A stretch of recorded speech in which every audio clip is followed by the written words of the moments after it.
Welcome friends to another 40k video, as we stare into the timeless depths of the warp, where all stories are already written.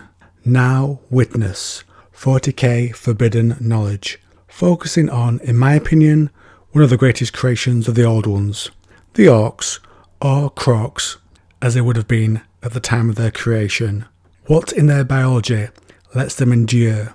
Think about it, they may have faced mankind back in the dark age of technology when they could roll out black hole firing guns, and yet the Orks persisted.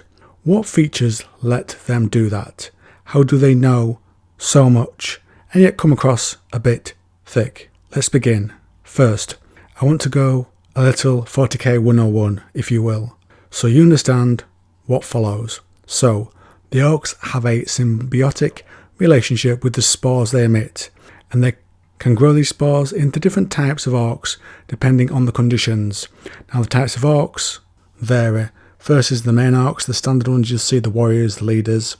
At the bottom are snotlings, who often handle the fungus and the squigs. Squigs themselves have many uses, varying from being eaten to being ridden like a horse. And lastly we have Gretchins, smaller and weaker than the fighting orks, whom they often take up a role with as servants. Now, also what you need to know about the Orks is that they don't just grow to a height and stop like grubby humans. They can keep growing throughout their life, and these changes are tied to their social standing. So in conclusion, the Orks are the result of highly advanced biological engineering, representing the perfect symbiosis of simple, durable, aggressive, organic systems. The next section is an in-world letter written to Lord Inquisitor Relay from someone who's been studying the Orks. In the following observations, a debt is owed to the eminent Janitor Major Lucas Anzan, whose work in this field, despite his tendencies to name every discovery after himself, has enabled our studies to grow. Anzan identified that the Orkoid DNA strand possesses a remarkable tertiary helix, an algal strip of coding that remains consistent regardless of the species in question. Thus the animal portion of the helix varies between Gretchin, Snotling, Squig and Ork, but all share a common genetic heritage in their fungal encoding. Any spore shared by any Orkoid could develop into any strain, establishing a tier-based ecosystem based upon food and social requirements.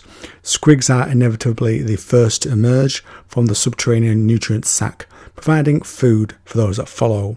In the typically named Anzan theorem of psychic physical growth, the scholar conjectures that spores, shed unconsciously like dead skin, follow a dispersal pattern to ensure an even spread of Orkoid life. Those that fall in areas of the densest population rarely take root, whilst those shed in isolated zones are far more likely to develop. We must thank the Emperor for such small mercies. Without this natural retardant, Ork population would skyrocket. Anzan estimated a single Ork is capable of shedding several million spores during its life, and even spread spores are given out after a recent death. Thus we have had to increase security in the lab to prevent spores from spreading. My team has since expanded upon Anzan's proposals and discovered a phenomenon more startling yet, which I call the Tatis process of embryonic selection. As you know that where a healthy Ork spore that falls in a viable location, usually one that's dark, moist and sheltered, quickly plants taproots and forms a subterranean sac of algal sap for the developing organism that provides nutrients. It has always been supposed, even by Anzan, that an individual spore carries a preordained species encoding, that before even it is shed, the non-algal portion of its DNA has determined if it shall be Squig, Snotling, Gretchin or Ork. Despite this, we observed that up to 3 weeks into its development, when an embryo was all but fully formed, the algal sac could regress its growth, literally, decomposing itself, reversing what it had done, and begin anew, constructing an entirely different species. This process mirrors environmental changes. Thus, in an infested area, the sac may safely gestate, say, a Gretchen or Ork, but if the infestation were then cleared by genocide or natural disaster, it is likely to liquidize its incomplete resident and begin afresh upon a far, simple, faster developing specimen, perhaps a squig or snotling. The logic here is that smaller specimens spread faster, shed spores at a greater rate, and will therefore expedite a swift reaccumulation of the orkoid population. We must assume that the sac, like adult specimens themselves, is sensitive to the local population density via the psychic wag phenomenon, and that a algal helix within orkoid spores is not only dominant in its animal counterparts but also able to reconfigure, deconstruct and alter themselves accordingly.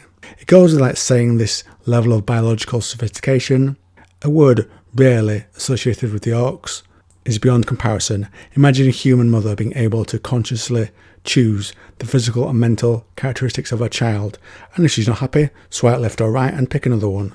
Little wonder the green-skinned menace has consistently proven so impossible to eradicate. We are dealing not with the crude, simple brutes of legend, but with the legacy of the most advanced biological creation our glorious Imperium has ever encountered, which of course we know to be the Old Ones. So yeah, they're unstamp-outable really, from what we hear there. There's always going to be some of them around somewhere which can renew the population, and based upon the area it's in, it will know how to act and what type of orcs to bring to fruition to quickly bring them back. Now let's move to another area of the Old One's genius. How they've been able to put within the orcs memory so that they can be born, they don't have to learn things, they just intuitively know. Again, this is an in-world letter. The orcs are an unnatural breed. That's hard to deny.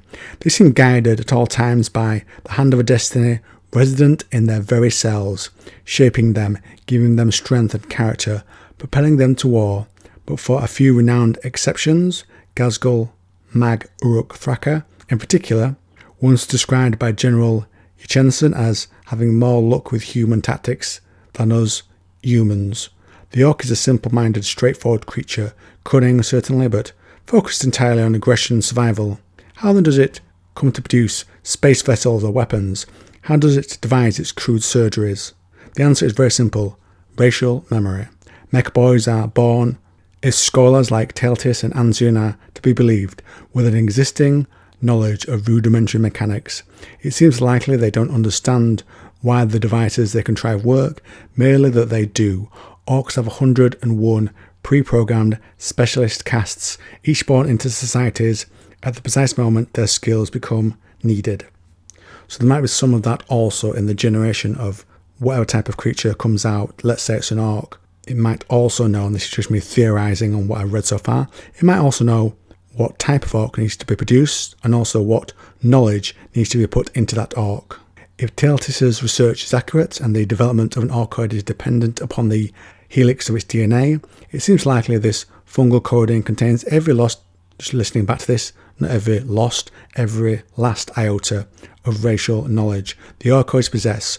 So a tiny thing for so great a purpose. Imagine the consequences should our genitor master the same process.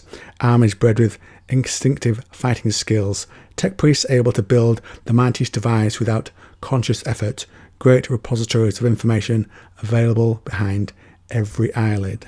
Could it be that the bolter wound Ghazghkull received in his early life altered his personality and saw him seize the mantle of warlord due to consequence and need of the race? Could it be that a simple wound triggered some deep genetic memory of the orc's creation? Or more worryingly, does Thraka represent a new caste type, as clever as any mech boy, as insane as any doc, and as shrewd as any human? Only time will tell if he embodies an exception or a trend. On that note, friends, I want to wrap up this look into the orcs. I think one of the best creations of the Old Ones. Again, keep in mind, they can develop whatever type of orc they need for their situation on that planet, in the area, depending on the environment, and they can also be born with a certain set of skills, a particular set of skills, if you want to think of that film, as required for the situation. That's a hell of an advantage to have, especially when it's not chosen, where it's just known to need to happen. Let me know what you think. Drop me a comment down below. I look forward to listening to that soon.